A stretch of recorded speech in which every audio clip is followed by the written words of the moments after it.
পাচ্ছ ওটা হচ্ছে ডাল লেক, একদম ডাল লেকের সামনে। এই হচ্ছে হোটেল হিমাল, আর এই হচ্ছে আমাদের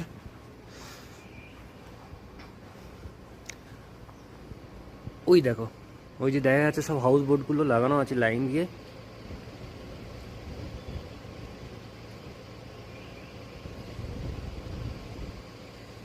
সব লাইন দিয়ে হাউস বোট লাগানো আছে। এখানে আমাদের হোটেলের সমস্ত পার্কিং। এটা রাইট সাইডটা হোটেলের, এটা লেফট সাইড, আর আমরা যে সুটটা রয়েছি সেটা এটা। তো মোটামুটি বলতে নেই, বেশ ভীষণই মজা লাগছে। রুমটা এত সুন্দর হবে প্রথমে আমরা বুঝতে পারিনি, কারণ সেরকম কোনো ছবি ছিল না যখন বুকিং করেছিলাম।